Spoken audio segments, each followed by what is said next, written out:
Hey, BC here. Welcome to BC Nephro. Thanks for watching. Today I'm talking about the next in the series of nephrotic syndrome, proteinuric kidney diseases. Today we're going to talk about the most common glomerulonephritis in the world, IgA Nephropathy. Well, always check out more on this and other topics at bcnephro.com. But today we're going to talk about IgA Nephropathy, some important things to know about this. First of all, it is the most common glomerulonephritis in the world, and being that it also has a very wide range of clinical presentations with a very wide range of prognosis. Given this, there's not a one-size-fits-all treatment. It's important to try to figure out what the presentation is, what the risk for progression is, to find the appropriate treatment for these cases. So IgA nephropathy can present in a number of ways. First, some of the common ways it can present is asymptomatic microscopic hematuria. Now, this is not going to be diagnosed as IgA nephropathy often in the U.S. because the practice standard in the U.S. is if there's asymptomatic microscopic hematuria, not really much proteinuria, if any at all, normal kidney function. Most people do not do a kidney biopsy to establish a diagnosis here in the U.S. In Asia, that's a different situation. It's more the standard of care to do kidney biopsy, so there's going to be a higher diagnosis of IgA nephropathy with asymptomatic microscopic hematuria in that population. Another presentation is intermittent gross hematuria. So this is classically described in the context of a respiratory infection, and it's described as synpharyngitic. So what happens, someone has a sore throat, at the same time they develop the infection, they develop gross hematuria.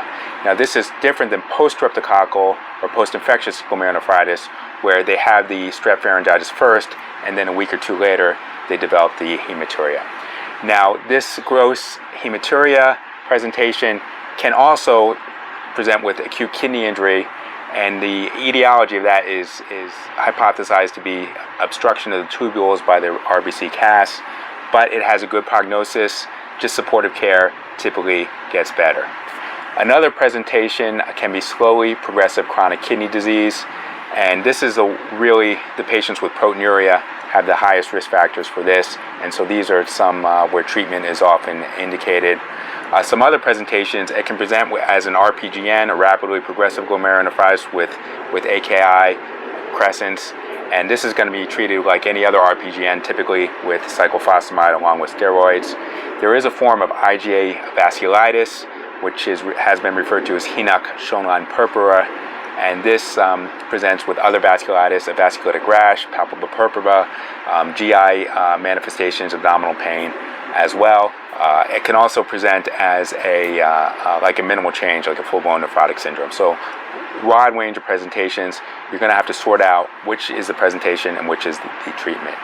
So, assessing prognosis, there are some of the clinical factors like the degree of proteinuria, the GFR at baseline.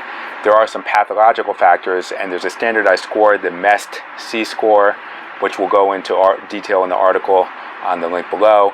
There is a calculator that I'll provide a link to where you can put the clinical and pathologic factors and find out the risk of progressive chronic kidney disease, a decrease in GFR of 50% at certain different time intervals.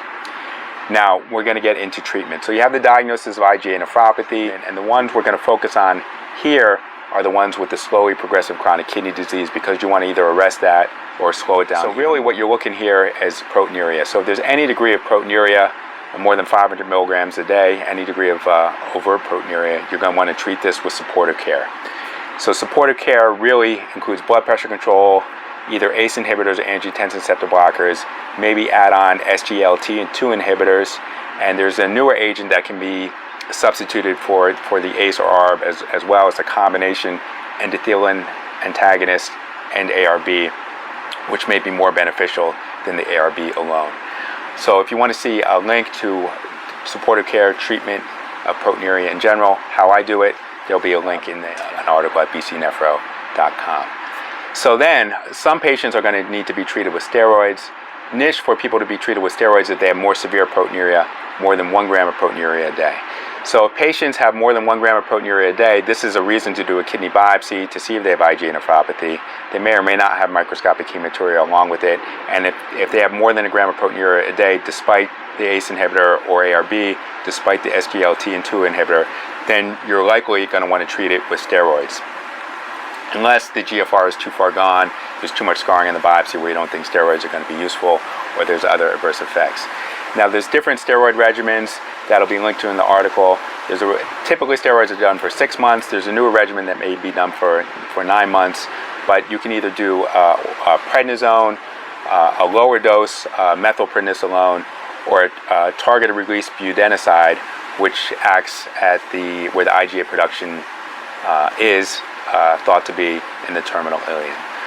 Now, there's not great data on other immunosuppressives. Other immunosuppressives can be used. People have studied Mycophenolate Mofetil a lot for people who cannot tolerate or for some other reason have a problem with steroids. Limited data. The best data is actually in Chinese patients, but some people would try that in other patients who can't take steroids for some reason. Worth a shot if they can't take steroids and have a lot of proteinuria. But again, not great data. Okay, another situation is going to be the patients who present with RPGN. Now, this is sometimes going to be difficult to establish because some patients who present with gross hematuria may get the acute kidney injury from the tubular obstruction with the red blood cell cast, and that may not really have an RPGN. And it's going to be, if these patients don't get better, or there's a progressive increase in creatinine over a relatively short period of time, you're going to want to do a kidney biopsy.